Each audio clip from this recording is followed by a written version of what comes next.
Digital marketing அப்படின்னா என்னதுன்னா, internet use பண்ணிவிட்டு நம்ம ப்ராடக்ட்டு இல்லைனா சர்வீஸ் வந்து ப்ரமோட் பண்ணுறது தான் டிஜிட்டல் மார்க்கெட்டிங். எக்ஸாம்பிள் வந்து நம்ம இன்ஸ்டாகிராம்லலாம் வந்து ட்ரெஸ் போடுறோம்ல, அதெல்லாம் வந்து நம்ம என்ன பண்ணுறோன்னா கேன்வால் டிசைன் பண்ணிக்கலாம், ஃபோட்டோஷாப்பில் டிசைன் பண்ணிக்கலாம். அந்த மாதிரி வந்து டிசைன் பண்ணி போடுறது தான் என்னதுன்னா டிஜிட்டல் மார்க்கெட்டிங். இன்றைக்கி வந்து நம்ம என்ன பார்க்க போகிறோம் அப்படின்னா, introduction to digital marketing. Digital marketing அப்படின்னா என்னதுன்றதை பார்க்க போகிறோம். ஓகேவா? டிஜிட்டல் மார்க்கெட்டிங் அப்படின்னு என்னதுன்னா, ஒரு இன்டர்நெட் யூஸ் பண்ணிவிட்டு ஒரு ப்ராடக்டை இல்லைன்னா ஏதாவது ஒரு ட்ரெஸ்ஸை வந்து சர்வீஸ் பண்ணி ப்ரமோட் பண்ணுறது. ஃபார் எக்ஸாம்பிளுக்கு வந்து நீங்கள் இப்போ இன்ஸ்டாகிராமில் வந்து ஏதோ ஒரு இது நீங்கள் ட்ரெஸ்ஸு வந்து ஆர்டர் பண்ணுறீங்க.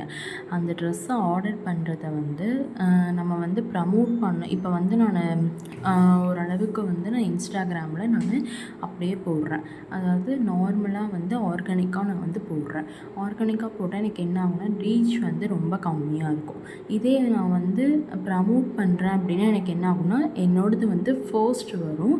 அதுவும் இல்லாமல் எனக்கு என்ன ஆகும்னா நிறைய ரீச்சஸ் கிடைக்கும். அப்புறம் வந்து ஃபாலோவர்ஸும் இன்க்ரீஸ் ஆவாங்க.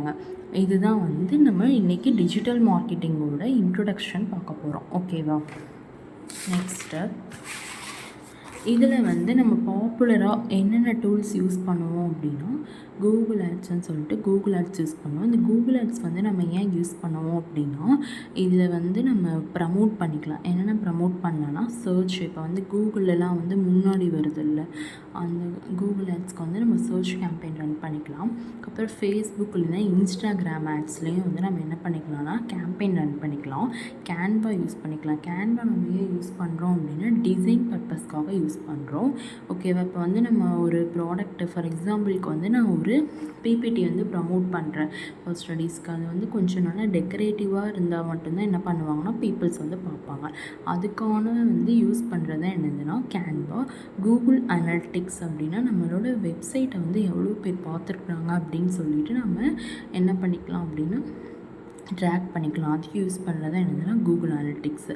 எஸ்இஓ டூல்ஸ்னால் நம்மளோட வெப்சைட் வந்து முன்னாடி பப்ளிஷ் ஆகணும். இப்போ ஆன் பேஜ் எஸ்இஓனா முன்னாடி வந்து பப்ளிஷ் ஆகணும். அதுக்கான யூஸ் பண்ணுறது என்னதுன்னா எஸ்இஓ டூல்ஸு. அந்த டூல்ஸில் நம்ம என்னென்ன யூஸ் பண்ணோம்னா யோஸ்ட் எஸ்இஓ யூஸ் பண்ணுவோம், செம்லெஸ் எஸ்இஓ யூஸ் பண்ணுவோம். தேங்க்யூ.